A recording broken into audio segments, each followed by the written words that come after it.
Buenas tardes, compañeros. Vamos a... Buenas tardes. Buenas tardes, Adia, ¿qué tal está? ¿Todo bien? Gracias a Dios. ¿Y usted qué tal? Pues todo bien acá, mire, en la lucha siempre, pero gracias a Dios bien. Retornando aquí las capacitaciones que no hemos podido por tantas labores, pero con mucho gusto de estar acá con ustedes. Bueno, aquí estamos. Vaya, muchas gracias, disculpen la espera. Tenemos problemas logísticos ahí, pero ya los pudimos solucionar. Bien, la idea de hoy es poder darle continuación a lo que habíamos comentado la última vez sobre las células nerviosas, aprender un poco del flujo iónico de las células nerviosas, aprender lo que era la repolarización, primero siguiendo el orden que era el estado del reposo en una célula, que era el estado despolarizado, que era el estado repolarizado y que era la bomba sodio-potasio. Eso es lo último que vimos. Y y nos enfocamos ahí bastante porque se necesita para estos siguientes tópicos, porque es una cadena.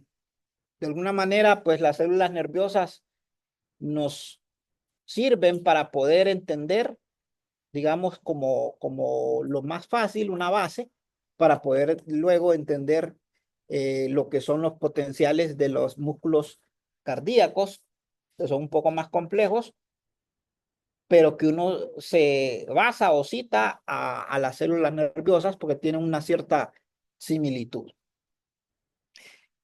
Antes de comenzar, ¿se escucha bien la voz mía? ¿No tienen problemas? ¿Todo bien allá por San Pedro? Sí, se escucha bien, Ron.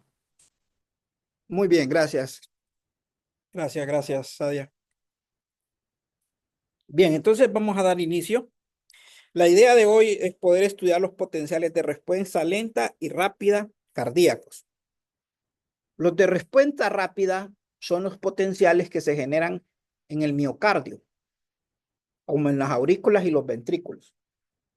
Y los de respuesta lenta son los potenciales que se generan en los que se le llaman las células excitadoras, que más conocidos comúnmente como marcapasos. Entonces, los potenciales de respuesta lenta son en los marcapasos y los de respuesta rápida en los miocardios, como aurículas y ventrículos. Entonces, la idea, pues, es poder siempre encajar, digamos, de alguna manera la física aplicada a las ciencias de la salud. En este caso, pues, la parte de carga eléctrica, campo eléctrico, potencial eléctrico y capacitancia, ver cómo estos conceptos sirven de fundamento para poder entender lo que son el electrocardiograma. Y previo al electrocardiograma, pues tenemos estos potenciales, que una vez entendiendo estos potenciales, vamos a poder entender realmente el electro. Entonces vamos como por gradas, primero células nerviosas, ahora potenciales cardíacos y luego vamos a ver el electrocardiograma.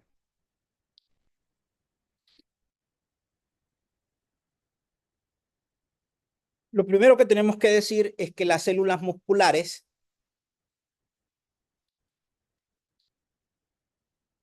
están, eh, digamos, relacionadas con las células nerviosas porque ambas tienen un potencial de acción. Ambas tienen flujos iónicos desde el exterior al interior de la célula o del interior al exterior de la célula, igual que las células nerviosas. La diferencia del potencial de acción es en su función, por ejemplo. En las células nerviosas, el potencial de acción tiene que ver con la conducción nerviosa, la conducción de los nervios, mientras que en los músculos esqueléticos o cardíacos, los músculos en general, tiene que ver con la contracción.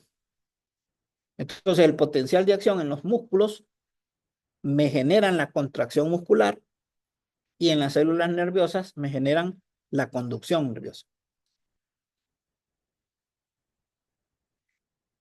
Pues, por dar un ejemplo, la densidad cardíaca de carga es aproximadamente de 1 por 10 a la -3 coulomb por metro cuadrado. Entonces, si yo escojo una superficie cardíaca de 1 por 10 a la -5 metros cuadrados, me produce una cantidad de carga de 10 nanocoulomb. Esto solo para entender la cantidad de carga que se puede encontrar en los tejidos, por ejemplo, cardíacos. Al igual que las células nerviosas, podemos ver que en los tejidos las, las células tienen iones y también tienen capas de dipolo, positivo y negativo, como pasaba en la que es la membrana plasmática, en el axón, en una célula nerviosa. Entonces aquí igual. Esa capa de polarización también cambia de signo, como en las células nerviosas. O sea, puede haber una despolarización. Acá el exterior se vuelve negativo y el interior positivo. Eso decíamos que se despolariza por la entrada de flujos iónicos. Entonces también se repolariza en el caso cuando los flujos iónicos vuelven a salir y después se equilibran con una bomba sodio-potasio, como lo decíamos anteriormente. Para irlo concatenando con el electrocardiograma,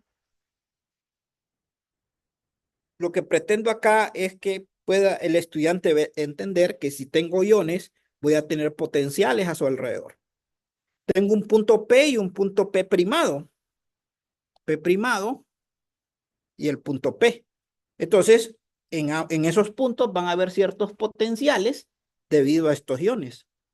Todo va a depender de cómo esté la concentración iónica para generar potenciales positivos y negativos. Entonces, aquí es donde nosotros, pues, les recordamos al estudiante que el potencial eléctrico de una carga puntual, por ejemplo, para que puedan entender ellos, para no hacerlo tan complejo como una distribución de carga, tenemos carga positiva, generamos potenciales positivos. Tenemos cargas negativas, generan potenciales negativos. Entonces, es una manera de poderlo explicar a ellos que el potencial es un escalar y que depende de la concentración de carga que lo genera. Concatenándolo con el electro, significa que cuando yo tengo un gráfico de un potencial en el tiempo, el eje Y es la diferencia de potencial y el eje X es el tiempo. Entonces, cuando yo tengo potenciales negativos, quieren decir que están por debajo del eje Y. Y cuando tengo potenciales positivos, significa que están por arriba del eje Y. ¿Por qué hacemos esta pausa? Porque el estudiante de la salud no comprenden ni eso. O sea, para nosotros es obvio o lógico que el positivo y el negativo se representa así, pero ellos no tienen esa competencia, esa visión. Entonces ahí es donde nosotros tenemos que dársela. Entonces encajamos una forma física, lo que nosotros aplicamos en nuestros cursos, de alguna manera lo aplicamos para como ellos lo ven en un papel, por ejemplo, o en una pantalla, cuando vean el electro.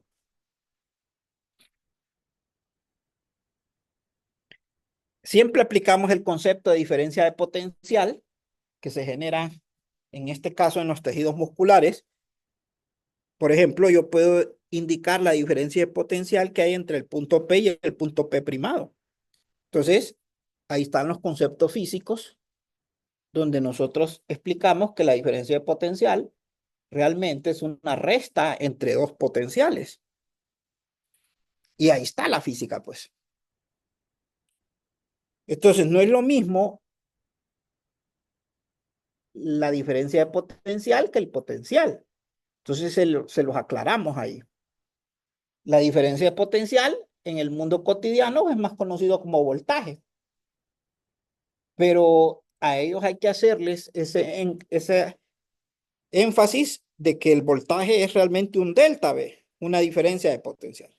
Entonces yo no le puedo llamar al potencial en P' voltaje, ni al potencial en P voltaje, sino que a la resta de esos dos sí le puedo decir un voltaje entre esos dos puntos, porque es una diferencia de potencial.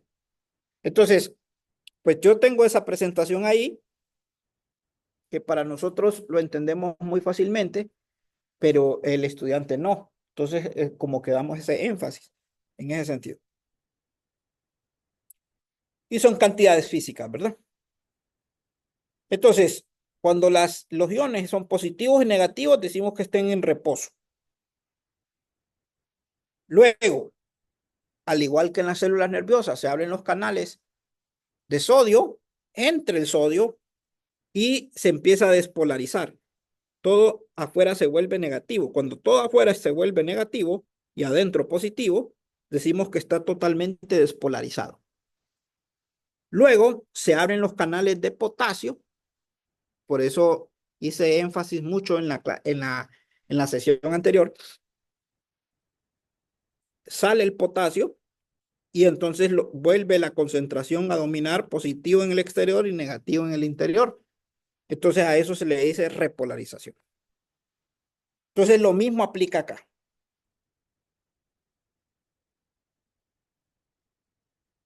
Lo interesante y una manera de evidenciar para nosotros es que en los músculos tenemos aparatos que pueden registrar ese potencial. Pues en las señales nerviosas uno de alguna manera tiene que explicárselo sin ver, pero digamos en los tejidos musculares ya por lo menos uno les dice se pueden ver, porque existe un aparato llamado electromiograma, o perdón, un examen llamado electromiograma, donde se puede medir el potencial de los músculos. Por ejemplo, podemos medir cuánto es el potencial que se genera en el músculo del bíceps al contraer el músculo esquelético.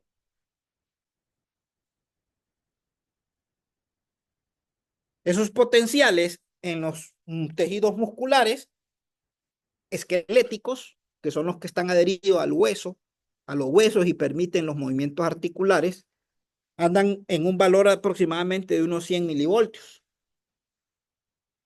Entonces a mí me gusta decirles que este aparato pues lo que hace es amplificarlos y poder verlo, el potencial de acción, pero son realmente muy pequeños. Y me gusta decirles porque nuestras células sí generan potenciales, no son tan grandes, pero sí existen y se pueden ver como en el electromiograma. A diferencia de otros seres biológicos, como las anguilas, por decirlo así, o el pez elefante, que son muy clásicos como ejemplos, porque estos poseen potenciales muy altos en sus células, que pueden acumular hasta 500 voltios, como es el caso de una anguila. Ya 500 voltios estamos hablando de una diferencia de potencial mayor que en los tomas que tenemos en nuestras casas. Porque el mayor voltaje que podemos tener en nuestras casas es 240. Y estamos hablando de 500 voltios. Entonces ya por eso las anguilas, sus células generan potenciales tan altos, que generan campos eléctricos tan altos, y que ellos han producido como una manera de defensa, y es una manera tangible de poder ver cómo el potencial en los músculos existe. Entonces, en las anguilas no hay necesidad de hacerse un examen porque con solo acercarse a ellas y tener ese contacto o ese roce o esa manipulación puede electrocutarlo a uno. Entonces, eh, es muy evidente que las anguilas, sus músculos generan potenciales. Nosotros también los generamos, pero son al orden de milivoltios que no se perciben así cotidianamente como una anguila. Entonces, por eso las anguilas son muy buenos como ejemplos para poderles explicar a los muchachos y por eso se los comparto en ese sentido, ¿verdad? Para que ustedes puedan, digamos, de alguna manera también investigar un poco sobre eso y poder desarrollar su clase. Tenía una consulta, profesor Luis, Yo quería agregar de que esos animalitos, por ejemplo, la anguila, para que escuchen los compañeros. por ejemplo, la anguila, pienso yo, ¿verdad? Que es como un medio de supervivencia también. Ellos, al aplicar esa diferencia de potencial en la presa que han elegido para alimentarse, pues, hombre, con el voltaje y lo tritura, pues el voltaje saltos ahí lo dejan Exacto. aniquilado y eso ya es un medio de supervivencia de esos animalitos ahí. Exacto, o sea, ellos lo hacen para defensa y para O alimento. sobrevivencia, o sea, de alguna manera evolucionaron para poder tener esa capacidad. Sí.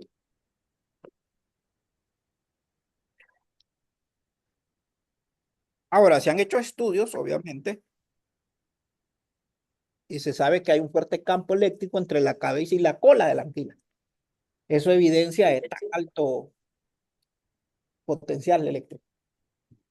De hecho, hay una relación entre el campo eléctrico ahí y la diferencia de potencial. Es correcto, Sí. así Ahí es. se aclara un poquito. Ahí se aclara,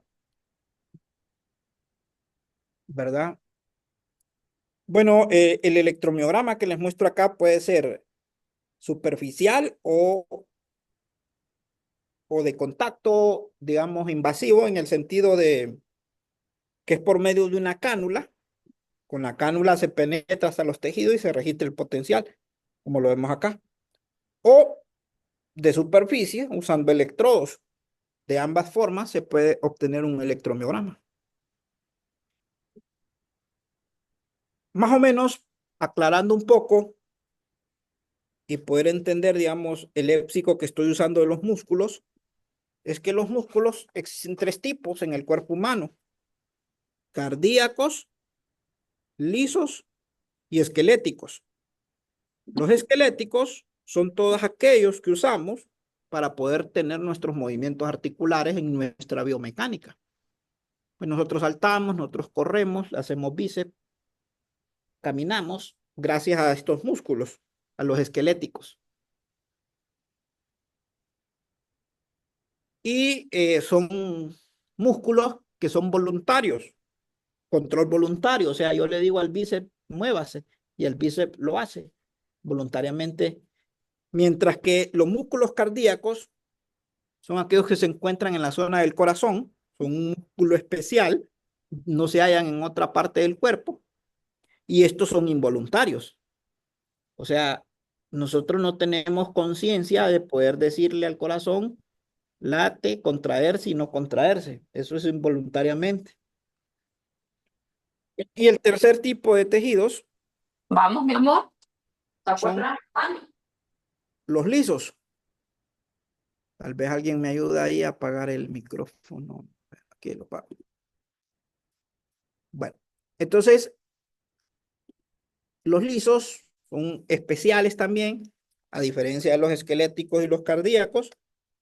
Estos, por ejemplo, se encuentran como por decir en el órgano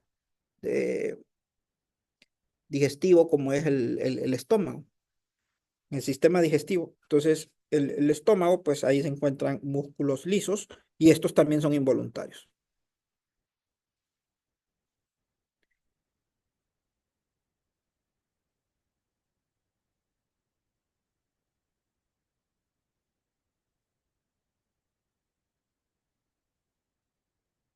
Bien, una vez dando el panorama general de los tres tejidos que hay en el cuerpo humano y nos vamos acercando al que nos interesa el día de hoy, que es a los tejidos cardíacos. Dentro de los tejidos cardíacos tenemos otras tres clasificaciones, como son los tejidos de los músculos auriculares y ventriculares.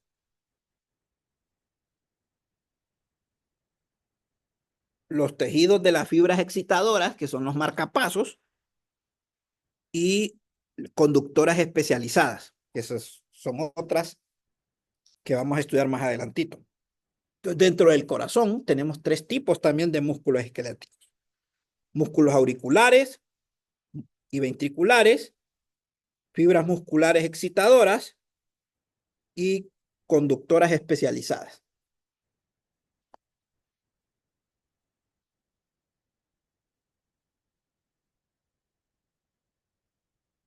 Bien. Acá más o menos les muestro un diagrama anatómico del corazón donde podemos ver esos tres tipos de tejidos. Los auriculares y ventriculares. Estos de aquí son los especializados. Y estas dos semillitas que ven acá, que aquí aparecen con el nombre de nodos, estos dos son los excitadores y ahí se cumplen los tres. Auriculares, ventriculares, los especializados, que son estos que ven acá, como el haz de Is, las fibras de Purkinje, son especializados. Y estas dos semillitas llamadas nodos son los excitadoras. Nodos que se definen como nodo sinusal o auricular y nodo auriventricular, el AB. Entonces, esas dos semillitas son las excitadoras que luego vamos a llamar como marcapasos. Entonces, si quieren, podemos pues hacer ahí un machote. Estas son las células excitadoras. Estas que ven acá, músculos excitadoras, son estas, junto con esta.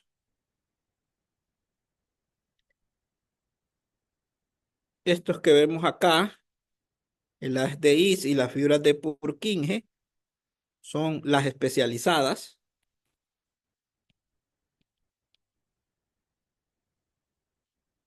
O sea, estas que están acá.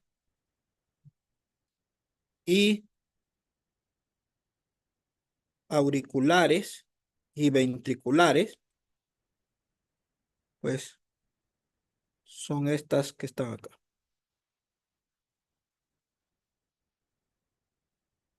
Entonces, en ese gráfico anatómico me permite ver cuáles son las ventriculares y las auriculares. Aquí estoy tomando el lado derecho del corazón, pero se debe de entender que lo mismo pasa con el lado izquierdo. Son auriculares y son ventriculares.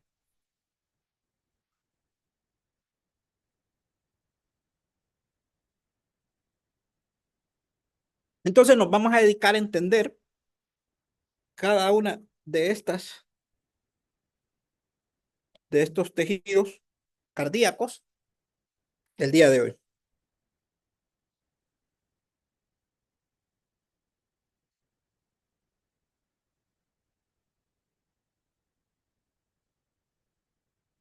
Bien, hablando de las aurículas y de los ventrículos, de esos tejidos, que son estos que ven acá,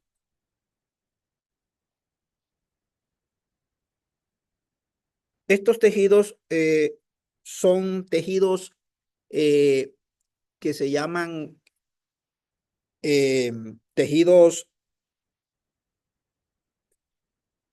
que tienen un sinsitio, que se les dice, es decir, que son una especie de cables eléctricos o mallas eléctricas que se pueden distribuir a lo largo de todas las aurículas y a lo largo de todos los ventrículos.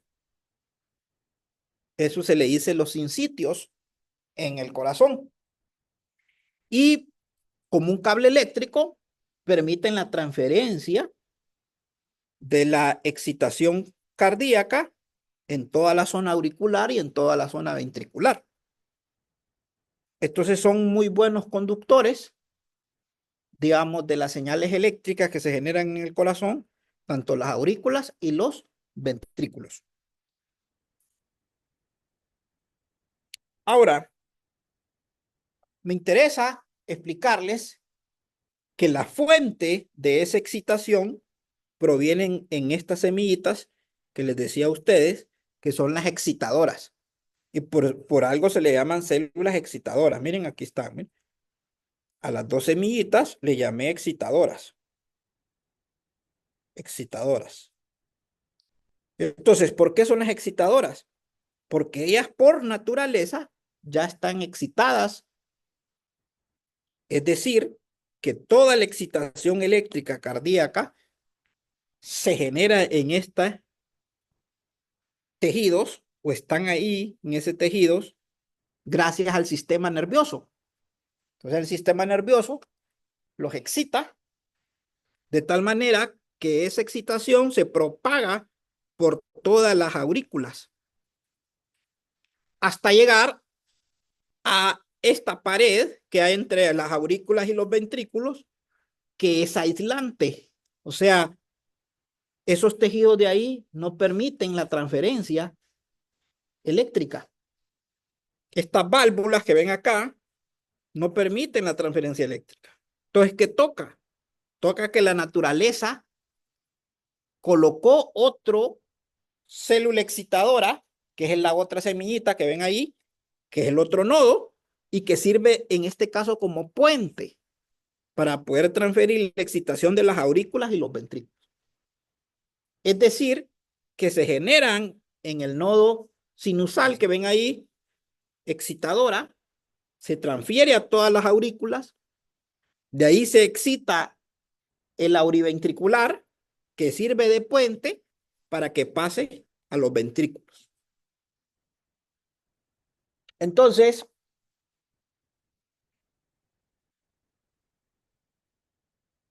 estas dos semillitas es lo que se le conocen como los marcapasos naturales del corazón. Y nosotros, pues en la vida cotidiana, siendo no expertos en el área de la salud, pues nosotros hemos escuchado lo que son los marcapasos, o esa persona anda un marcapaso. Se le llama así porque es el que viene a suplir el marcapaso natural.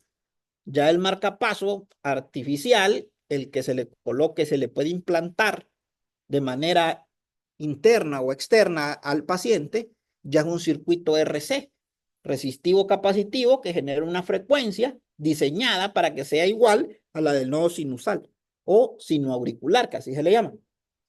Entonces, ese es el marcapaso artificial, pero nosotros contamos con un marcapaso natural, que es el que les estoy explicando. Pues el ser humano, con toda su capacidad de raciocinio, ha podido crear a través de un circuito RC, generar una frecuencia o digamos que una ritmicidad parecida o igual al nodo sinoauricular, que anda pues ya de manera macro en el corazón entre 80 y 100 latidos por minuto, que debe ser nuestro ritmo natural. Por debajo de 80 ya se dice que está un poco bajo el ritmo. Arriba de 100 se dice que está alto, que tiene un nombre que se llama taquicárdico o taquicardia. Y por debajo es lo contrario, ¿va? Taquicardia. Cuando baja por debajo de 60, incluso y arriba de 100, taquicardia. Entonces, más o menos es así. ¿Qué hacen esas células especializadas? Bueno, que la excitación cuando pasa de las aurículas a los ventrículos no pasa de un solo al ventrículo, sino que pasa a través de esas células especializadas llamadas ASDIs. Imagínense una corriente que viene a través a través de esta zona que no conducen, pero están ahí esas células especializadas que permiten una conducción a través de ellas. El ADI se divide en dos ramas, en el izquierdo y en el derecho, hasta llegar a esta zona del corazón. Ahí en las paredes ventriculares, para poder excitarse, como esto es en 3 dimensiones, que salen fuera de la pantalla y van adentro de la pantalla, están otros tipos de células especializadas llamadas fibras de Purkinje. Y esa excitación va hacia afuera de la pantalla y hacia adentro de la pantalla. Esto es un diagrama plano, pero si lo miráramos en 3D, hacia el exterior o superficie del corazón y hacia el interior del corazón. La zona más externa del corazón se le llama epicardio y la zona más interna del corazón se le llama endocardio. Entonces, se dicen que las fibras de Purkinje viajan del epicardio al endocardio. Entonces, cuando nosotros tenemos el corazón,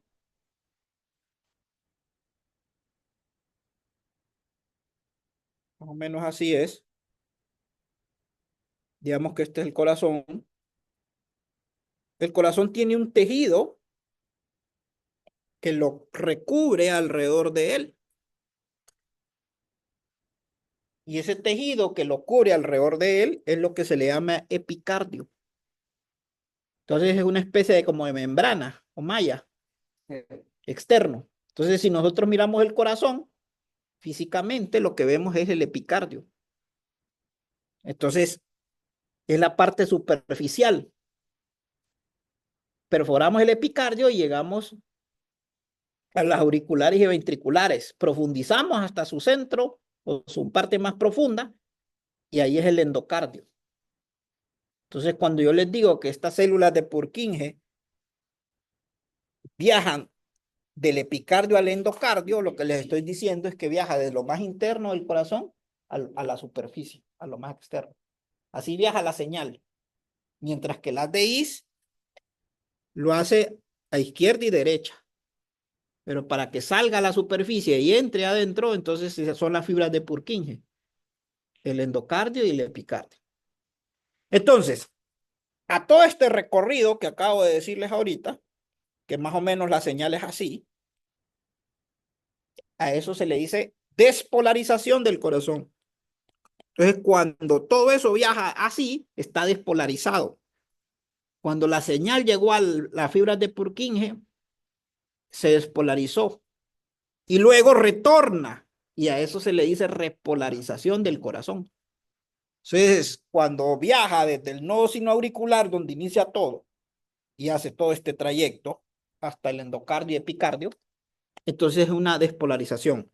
Retorna, y entonces es una repolarización macro del corazón. Despolarización, repolarización. Y eso es lo que observamos en el electrocardiograma, la parte macro. No vemos la parte interna de estos potenciales que generan cada una de esos tejidos que permiten la conducción eléctrica. Entonces, repasando los tres tejidos: auriculares, ventriculares. Número 1. Número 2, especializadas, as de IS y fibras de Purkinje. Y excitadoras, número 3, las dos semillas, o los dos conocidos como nodos. Las excitadoras, los marcapasos. El marcapaso principal y el marcapaso secundario. Si falla el principal, queda el secundario. Si falla el secundario y fallan los dos, entonces ya hay un problema de la ritmicidad cardíaca. Y esa ritmicidad cardíaca, donde se ve reflejado, es en el bombeo de sangre del corazón. Entonces, imagínense que tenemos una parte mecánica y otra parte eléctrica. La parte mecánica, es decir, lo que vemos, imagínense, les decía, haciendo la analogía a una bomba. La bomba agarra agua o una cisterna, agarra el agua y la manda a las casas. Entonces la parte mecánica es el bombeo del agua, aquí la parte mecánica es el bombeo de la sangre. Pero ¿quién controla a la bomba? Entonces hay un circuito eléctrico, el circuito de mando se le dice. Entonces el circuito de mando analógicamente es toda esta red eléctrica que estamos viendo. Esa red eléctrica le dice al corazón cómo bombear. Si esa red eléctrica falla, entonces falla la ritmidad del corazón, la cantidad de sangre que bombea y por lo tanto varía la presión. Entonces las presiones se pueden reducir si las contracciones no son tan fuertes que deja de bombear. Y eso es un paro cardíaco que se le dice por falta de bombeo, por debilidad en el músculo cardíaco. Y esa debilidad en el músculo cardíaco es porque hay una falla eléctrica que hace que las contracciones no sean fuertes.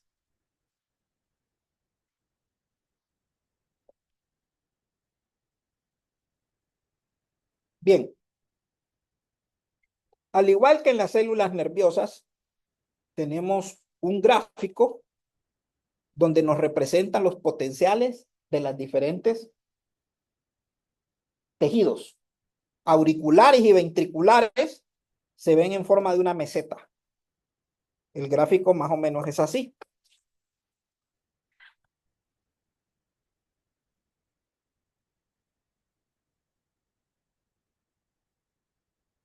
Y ahí termina el ciclo. De ahí se vuelve a repetir, pero tengo una meseta. En la parte alta, plana, hay una especie de meseta o sombrero, se le dice, donde es un reflejo de que más o menos en un cierto tiempo el potencial se mantiene constante.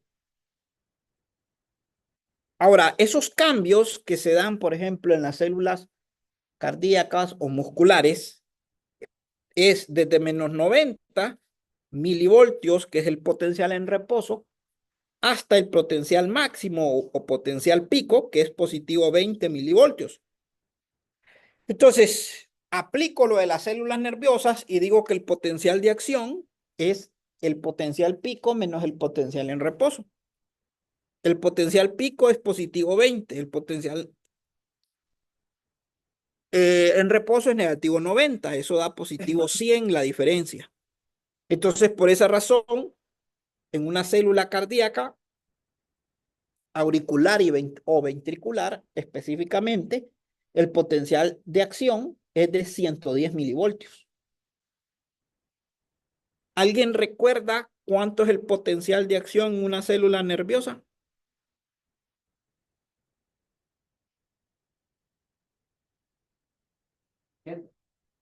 No, en una célula nerviosa, el potencial de acción, ¿se recuerdan? 100 milivoltios. ¿Por qué? Porque es de menos 70 a positivo 30. ¿Se acuerdan el gráfico? Ajá, sí. Entonces la diferencia es 100 milivoltios. Esa es una célula nerviosa. Y en una célula auricular y ventricular es de 110. Entonces, los estudiantes les van a decir o les pueden preguntar cuando les expliquen la conducción nerviosa. El potencial pico es menos 70. El potencial en reposo. Entonces ellos suelen preguntar, no, pero a mí me dijeron que era 90 o yo investigué que menos 90. Pero menos 90 es en los músculos. En los nervios es menos 70. Entonces el potencial de acción en los nervios es 100 y en los músculos es 110. El potencial de acción en los nervios sirve para la conducción nerviosa. El potencial de acción en los músculos sirve para contracción muscular. Entonces no olviden que es una meseta. Pues esa meseta tiene fases. Eso sucede tanto en las aurículas como en los ventrículos. Entonces, vengo yo y hago un gráfico, más o menos así. Y ese es el gráfico que podemos ver que les enseñé antes. Lo que pasa es que aquí es una secuencia de ciclos, pero si yo agarro solo uno, si yo agarro solo un ciclo, ese gráfico queda así. Entonces tengo menos 70, menos 90 milivoltios, el reposo, y acá positivo 20, el pico.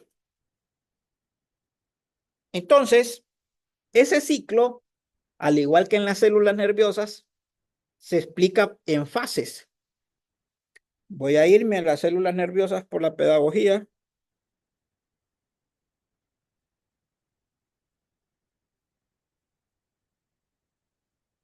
Para recordarles, a ver si ya se les olvidó todo o no. ¿Se acuerdan? ¿Qué era la fase 1? Repolarización. No. ¿Qué era la fase 1 que tengo aquí subrayada? Reposo. Entonces está menos 70 el reposo. ¿Qué pasa cuando se abren los canales de sodio? Se despolariza entre el sodio y el fase 2, despolarización. ¿Se acuerdan de eso? Fase 3, ¿qué indicaba? Sale el potasio, pero el voltaje cae. Repolarización, la fase 3. Y la 4, ¿qué era? Bomba sodio-potasio. Bueno, ahora sí les muestro, porque si no me iban a contestar rapidito. ¿Va? Entonces, es importante aprenderse esos estados, porque eso nos enseña el flujo iónico. O sea, cada vez que se cumple eso, la célula se emite la conducción. Bueno, déjenme mostrarles una animación, un FET, donde muestra eso que les estoy diciendo. Acá está, miren, que así suelo explicárselos a mis estudiantes. Entonces, miren, ahí está el flujo iónico.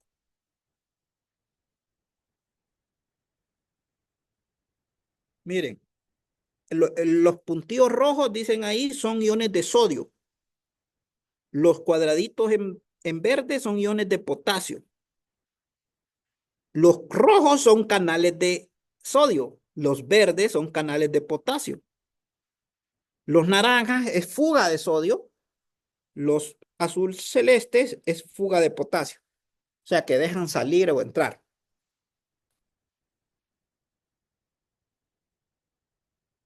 Vamos a poner en carrera lenta.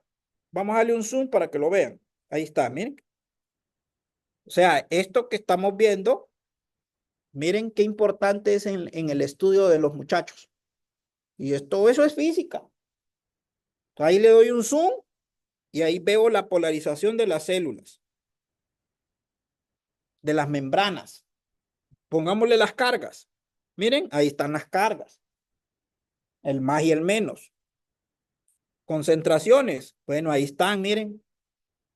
Más o menos cómo andan. Vemos que en el exterior abunda más el sodio y en el interior abunda más ¿quién? El potasio. Tabla de potenciales, miren, ahí está para que lo miremos. Entonces, ¿cómo está el estado ahí? En reposo. ¿Cuánto debe ser el potencial? Menos 70. Démosle play. Miren, ahí está. Ahí están haciéndose los flujos iónicos que yo les estoy hablando. Pero viene una estimulación en el nervio. Y miren, ya van a ver qué es la estimulación. Miren, estimulo. Ahí está, viene la estimulación. Miren, y se genera el gráfico. Miren las concentraciones de iones de sodio y potasio. Y se pueden observar. Lo vamos a poner como cámara lenta y vamos a hacer otro estímulo.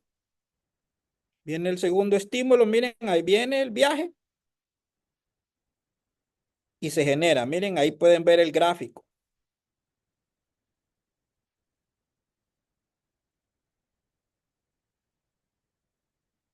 Lo interesante es cómo cambian las concentraciones de sodio y potasio, miren.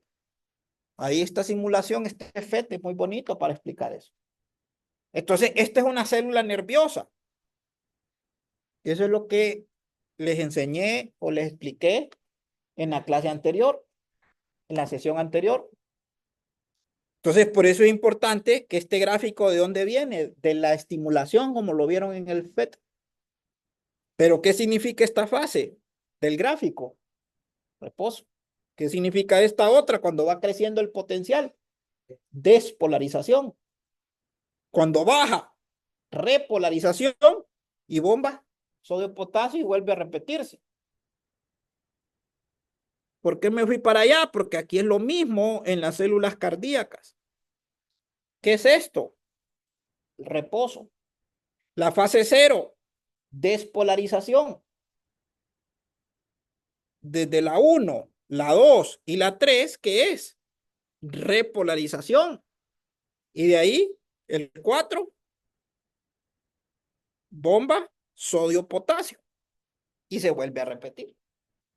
Entonces, a diferencia de las células nerviosas, su gráfico, podemos verlo, es diferente. Miren, ahí está el gráfico, es diferente. En las auriculares y ventriculares hay una meseta. Más o menos el gráfico es así. Hay una meseta, acá no. Entonces, preguntas que se le pueden dar a los muchachos es ponerle este gráfico. Ese gráfico que representa, inciso A, células auriculares ventriculares, inciso B, células nerviosas, inciso C, marcapasos. Entonces el muchacho tiene que saber que ese gráfico es de las aurículas y los ventrículos. O se le pone el gráfico y se le pregunta, la fase 3, ¿qué es la que se muestra ahí? Repolarización. Entonces, vamos a darle colores nuevamente para identificarlas. Reposo, despolarización porque aumenta el voltaje, repolarización porque cae el voltaje y de ahí bomba sodio-potasio.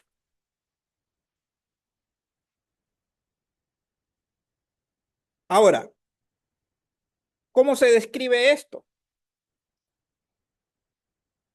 Mientras no haya concentrado movimiento o flujo de iones, se encuentra en reposo y el potencial que emite el tejido ahora, auricular o ventricular, recuerden, vale menos 90 voltios.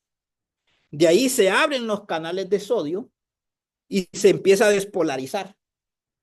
Pero ven que es una línea vertical prácticamente. ¿Qué significa eso? Que la despolarización es casi instantánea. O sea, los canales de sodio se abren muy rápidamente. Se abren en un instante y de ahí se cierran. Entonces, eso permite que se despolarice en poco tiempo, porque recuerden que el eje X es el tiempo. El eje horizontal es el tiempo. Entonces, si es algo vertical, quiere decir que el tiempo tiende a ser cero, digamos. Entonces, nosotros lo explicamos así, lo entendemos así porque sabemos cálculo. Pero a los muchachos se les dice que el tiempo es muy pequeño y prácticamente los canales de sodio para generar la despolarización es muy rápida. O sea, los permanecen muy poco de tiempo abiertos los canales de sodio. De ahí se abren los canales de potasio permitiendo salida de potasio. ¿De acuerdo? Entonces el voltaje empieza a caer un poco. Después se abren canales de calcio que tienen, a diferencia de las nerviosas, los musculares. Pero ahí sí lo hace muy lentamente. Por eso dura tiempo. Entonces, por eso casi es una constante. Casi es una constante. Ahí tengo mal el eje, ahí. Casi es constante el potencial. Pero en este vértice que está aquí es donde el potencial ya empieza a ser negativo. Entonces hay una caída otra vez de voltaje porque se abren los canales de potasio otra vez. Entonces los canales de potasio permiten caer el voltaje hasta volver a generar la bomba ácido de potasio y que redistribuye los iones como les expliqué la vez pasada. ¿Se entiende esto? Entonces, a diferencia de las nerviosas, las fases acá, reposo, despolarización, repolarización y bomba sodio-potasio, nada más es el tiempo de duración. La despolarización, el tiempo es muy corto. La repolarización, el tiempo es muy grande. Y en la fase 2 de la meseta, donde se abren los canales de calcio, ahí dura mucho tiempo. Por eso es prácticamente una meseta. El potencial se vuelve plano. No cambia, quiere decir mucho el potencial. ¿De acuerdo? Entonces, así se ve el potencial en las aurículas y en los ventrículos. Vamos a ver entonces cómo es el potencial en los marcapasos. Todo esto ya lo expliqué. Todo esto que aparece en la guía es lo que acabo de comentarles verbalmente. Los marcapasos. Ahora, algo bien importante que se me olvidó comentarles y que se los voy a comentar ahora. Este ciclo, o sea, el tiempo que tarda en recorrer este ciclo es de 0.200 segundos o 0.300 segundos. O sea que en las aurículas, esto si hablamos en milisegundos, son 200 milisegundos y el otro son 300 milisegundos. Imagínense que todo el ciclo completo en las aurículas y en los ventrículos varía entre 200 y 300 milisegundos. ¿Se imaginan cuánto dura el canal abierto de potasio, de sodio? Muy poquito de tiempo para que sea vertical. Todo el ciclo en las aurículas y los ventrículos entre 200 milisegundos y 300 milisegundos. ¿De acuerdo? Bueno, no olvidemos esto, porque esto tiene un propósito.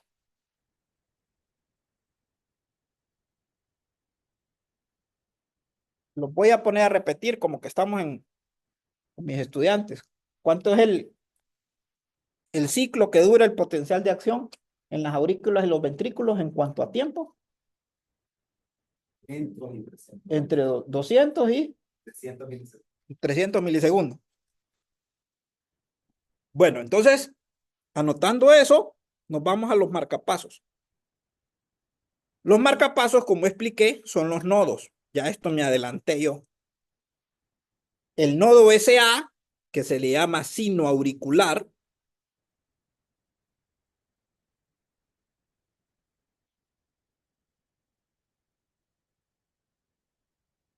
y el nodo, ese es este, y el nodo, el otro, el AB,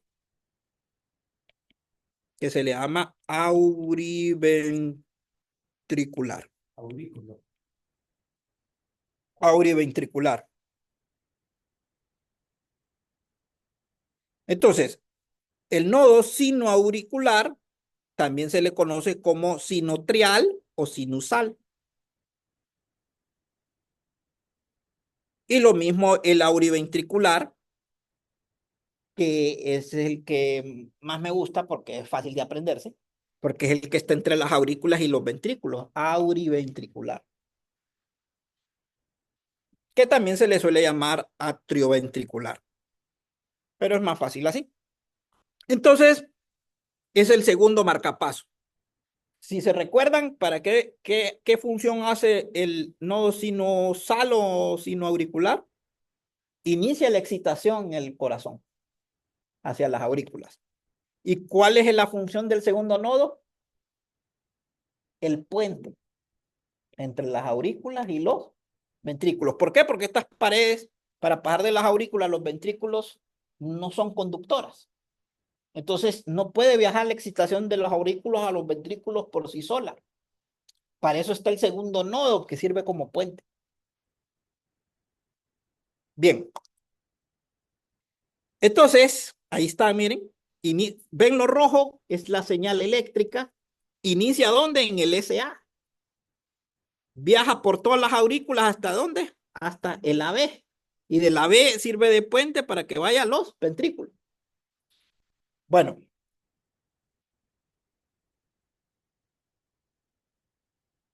Esto que ven más acá es un ciclo de los marcapasos. Ahí está, células cardíacas de marcapasos o células especializadas. ¿Cuánto dura más o menos un ciclo? Dice. ¿Cuánto? Aproximadamente un segundo. ¿Cuánto era el de las aurículas y ventrículos? Los puse a repetir. ¿Cuánto era? De 200 a 300, ¿qué? Entonces, ¿cuál es más rápido y cuál es más lento? Las aurículas y los ventrículos son más rápidos. 200 milisegundos o 300. ¿Y cuál es más lento? Las marcapasos, porque ¿cuánto dura? Un segundo. ¿Por qué es importante eso? Porque ahora van a entender por qué se le llaman potenciales de respuesta lenta y rápida. ¿Cuáles son los potenciales de respuesta lento? Los de marcapaso, porque duran un segundo su potencial de acción. ¿Cuáles son los potenciales de respuesta rápido? Las aurículas y los ventrículos, porque dura de 200 a 300 milisegundos. Ahora ya me entienden por qué la presentación se llama potenciales de respuesta lenta y rápida. Ya inmediatamente saben ustedes que los rápidos son los marcapasos y los lentos, perdón, los rápidos son las aurículas y los ventrículos y los lentos son los marcapasos. ¿Y por qué la presentación se llama potenciales de respuesta lenta y rápida? Porque ya saben por qué lento, ya saben por qué rápido y ya saben por qué potencial, porque me detuve a explicarles las fases en cada uno de estos potenciales. Es decir, que el objetivo de esta presentación es entender esto. ¿Qué es la fase 0? ¿Qué es la fase 1, la 2 y la 3, que es repolarización? ¿Y qué es la fase 4, que es bomba sodio-potasio? Para las rápidas. Y para las lentas,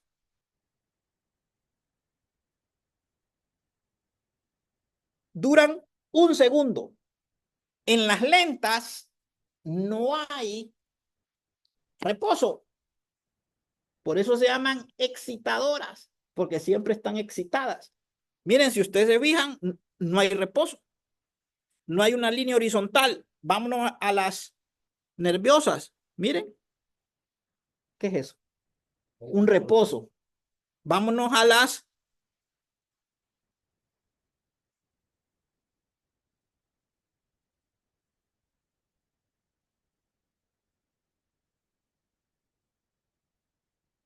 miren, hay un reposo a las auriculares y ventriculares. Pero ¿cuál es la diferencia que nosotros vemos con las de marcapaso? Bueno, que no hay reposo. Baja el potencial de acción, pero vuelve a crecer y así está, sin reposar. Por eso se llaman excitadoras. Siempre están excitadas. Y porque duran un segundo, de ahí el nombre, respuesta lenta.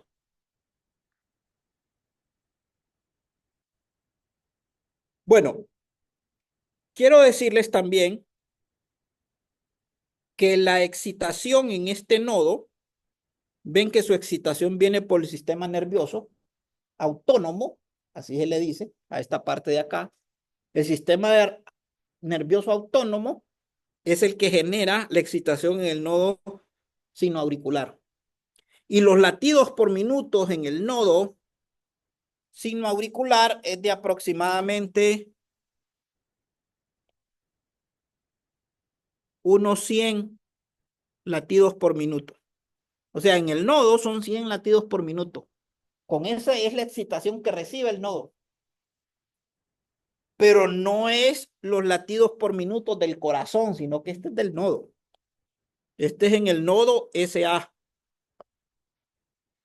Resulta que el sistema nervioso autónomo se divide en el sistema nervioso simpático y en el sistema nervioso parasimpático. Entonces el sistema nervioso simpático acelera esos latidos por minutos al corazón y el parasimpático lo frena. Entre el acelere y el freno quedamos en un intermedio, como yo les dije, entre 80 y 100, ¿se acuerdan? Entonces, la pregunta es, ¿por qué nuestro ritmo cardíaco está entre 0 y 100, entre 80 y 100? Por la intervención del sistema nervioso autónomo. Pero la excitación de la propia célula es de 100. No es que estamos taquicárdicos, sino que es en la célula. La taquicardia es en forma macro. ¿Hasta ahí todo bien?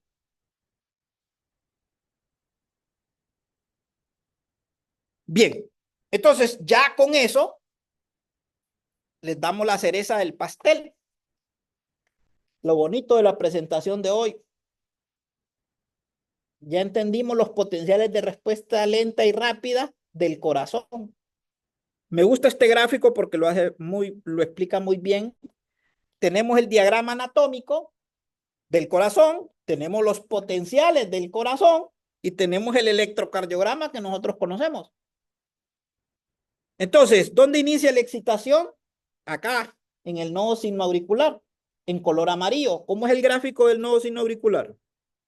Una respuesta lenta, es así, ¿se acuerdan que no tiene reposo? Lo verde, ¿cuáles son? Las aurículas. ¿Y cómo es el potencial de las aurículas? Miren, con meseta. Vamos al rojo. Es el segundo marcapaso. ¿Cómo es? Miren, sin reposo, porque es respuesta lenta. De ahí vamos al violeta. ¿Quién es el violeta? El haz de is. ¿Cómo son los de haz de is? Con meseta. Porque son ventriculares, ¿de acuerdo? ¿Cómo son las fibras de Purkinje que les había comentado? También con meseta.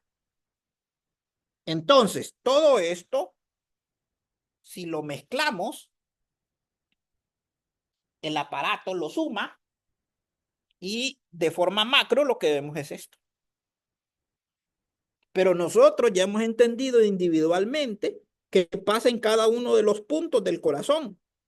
En cada uno de los puntos del corazón es lo que hoy les he enseñado.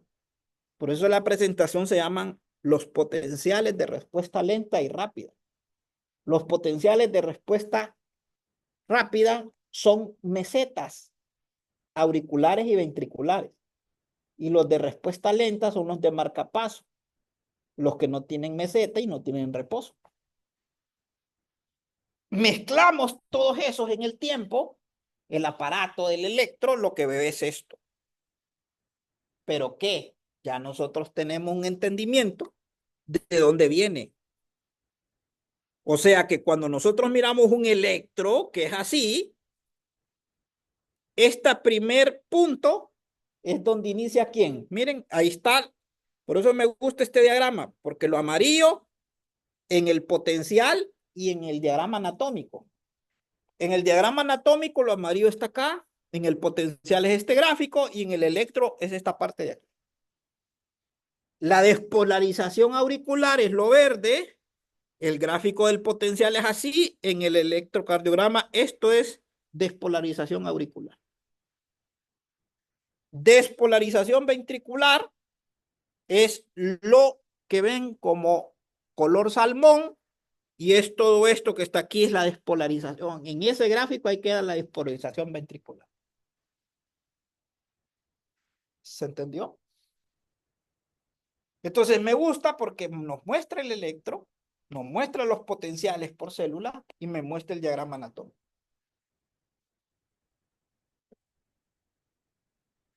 Entonces, el corazón hace una contracción en este sentido cuando se despolariza y se repolariza.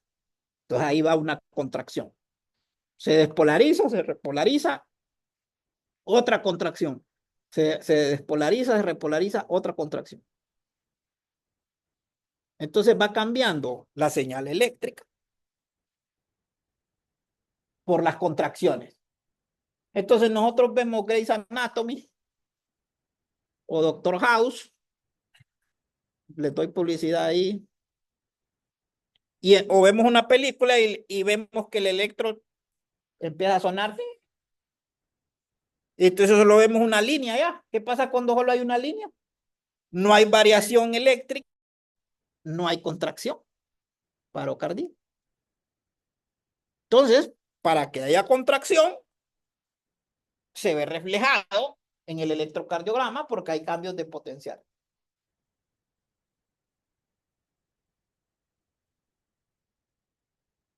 Entonces, aquí finalizo lo de hoy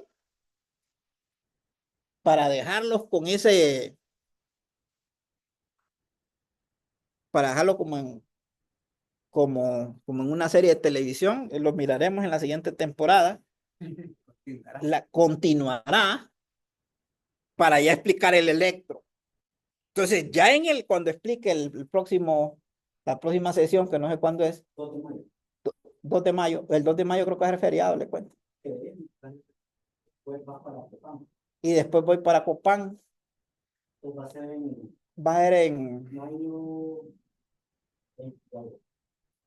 mayo 20 y algo. Se cree que se va a construir un puente el 2 de mayo por vacaciones. Son los chimes de pasillo. Y volvemos hasta el 13, creo que es, de mayo. Y yo tengo un congreso en Copán. Obligatoriamente hay que ir acá de Teus.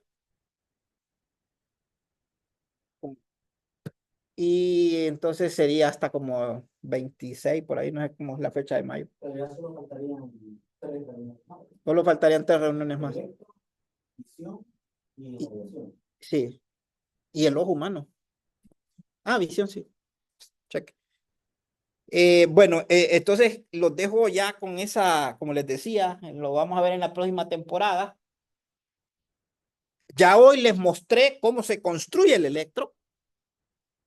Vemos el diagrama anatómico, el diagrama de los potenciales y el electro en sí. Y ya en la próxima temporada les empiezo a explicar qué significa esa P, esa Q, esa R, esa S, esa T, qué significa el PR, qué significa el RT o qué significa el RQS. Ya eso toca ya en la presentación del electrocardiograma. Tengo 2 preguntas que no hice porque me tuve que salir, pero ya Sí. volví. Y una es si en el potencial de acción de la célula nerviosa puedo usar la misma nomenclatura de fases que se usan en los potenciales de respuesta lenta y rápida. Puede usarlo y ya sería una nomenclatura interna de nosotros. Pero al final, la parte conceptual, el alumno lo aprende. Porque Sí, lo demás solo es nomenclatura. Lo que pasa es que como hay 4 fases, célula 1, 2 y 3, Sí, en el otro no hay 4 fases porque no hay canales de calcio, que es lo que hacen las empresas. sí, exacto. O sea, mi potencial de respuesta lenta. Y no hay reposo, ¿verdad? No, y sí, no, ese es en los marcapasos. Pero como no están en las fases de calcio en el otro, por eso preguntaba si podía usar la misma nomenclatura. Puede usar la misma. Ok, 1 y 2. Cuando yo sumo en intensidad típica y en tiempo típico, por alguna razón no me sale el perfil del SG, casi solo me sale el complejo QRS. Un pequeño pico de la onda T. ¿Qué otros factores debería de considerar para que ese perfil me salga más o menos como está ahí? Para que les haga este gráfico. Sí, basado en datos. O sea, tengo perfiles de onda de todas las que están. Ahí depende del paciente, pues. Sí, o sea, esto está alimentado realmente mucho tiene que ver los tiempos de excitación. O sea, ese gráfico es el tiempo. Sí. Yo lo sumo en tiempo y en intensidad. Trans- O sea, en voltaje. Transferencia de voltaje en el tiempo. Sí.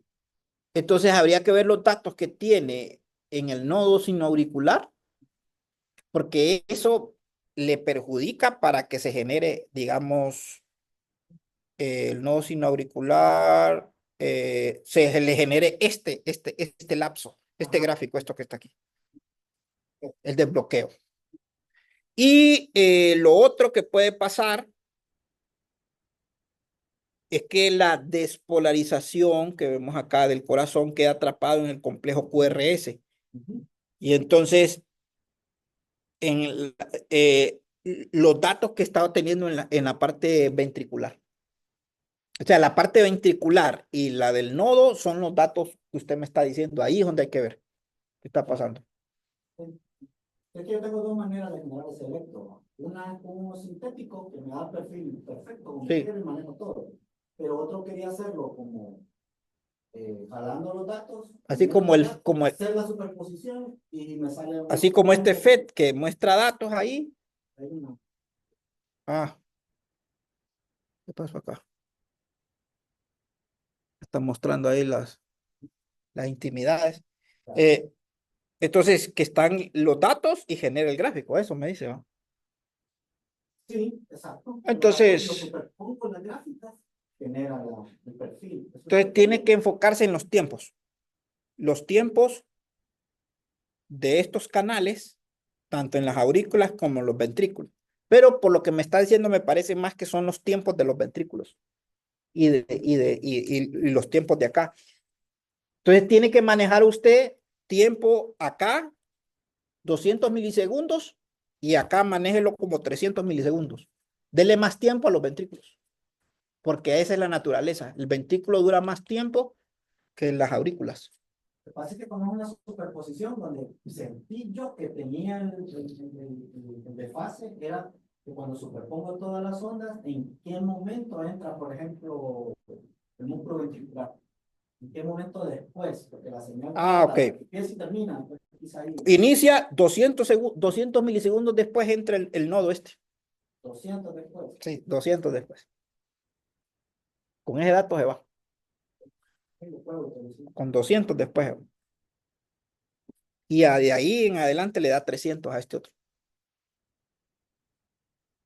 Y yo diría a este que unos 10 milisegundos al nodo aurioventricular. Prueba así, yo creo que ahí va a ser. Sí, muy interesante. Estamos acá hablando con el jefe Carlos Gabarrete, porque él en matemática está haciendo un electro a base con datos. Entonces, va a corroborar con lo que atraen los que ya están codificados, ¿vale? Los que ya están, digamos que subidos. Entonces, va a ser muy importante porque se va a cumplir todo esto que estamos hablando de hoy. Bien, ¿algún otro comentario? En San Pedro.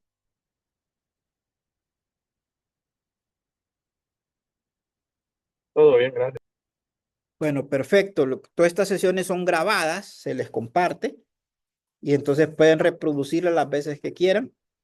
Entonces la idea es poderlo explicar a nivel nacional así. Les cuento que no es de la noche a la mañana, no se preocupen, sino que obviamente, es todo un proceso. Lo importante es animarse, ir leyendo, ir leyendo. Animarse, porque la animación le va a traer a usted que se empape en el tema. Sadia. Sí, acá está. Además de las presentaciones, le voy a mandar a Sadia ¿cómo se llama? Unos cuestionarios que hicimos de las presentaciones como para orientar las preguntas De examen, de ¿verdad? examen o relevantes que se le hacen a los estudiantes. La hicimos como una especie como de un cuestionario de verdadero y falso, selección única, completación, ya con las respuestas para los docentes, para que los estudiantes llenen, pongan sus datos, le entreguen como una tareita, pero la tarea es basada en la presentación, ¿verdad? Para que ellos también se motiven a leer y obviamente a repasar los conceptos fundamentales. Eso también se lo voy a mandar finalizando este trimestre para que también se los pueda compartir a los compañeros de San Pedro. Eso está en Word, entonces se puede editar sin ningún problema y ahí están de las 4, de estas presentaciones hasta esta y La del electrocardiograma y la del desfibrilador cardíaco también tenemos. Ah, esa falta, entonces son 4 las que faltan.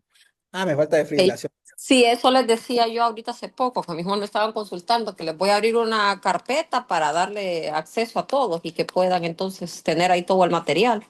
Exacto. Entonces en la carpeta que ya le compartí, yo se lo voy a subir y le voy a avisar para que usted solo lo copie y lo pegue y bueno, dosifiquen ahí conforme. Pero en general nosotros ya la usamos este periodo, ya la pusimos en examen y los alumnos muy contentos porque era algo muy útil, muy, ¿verdad? O sea, como me preguntaban, Aplicado, sí. ¿qué era lo importante?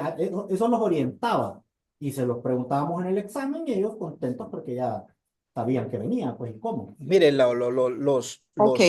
los rumores de los estudiantes que nos han llegado a nosotros es que ellos empiezan a decir que las únicas clases que valen la pena son física médica y biofísica de los primeros años, de primer año. ¿Por qué? Porque ya están viendo que lo estamos dando así.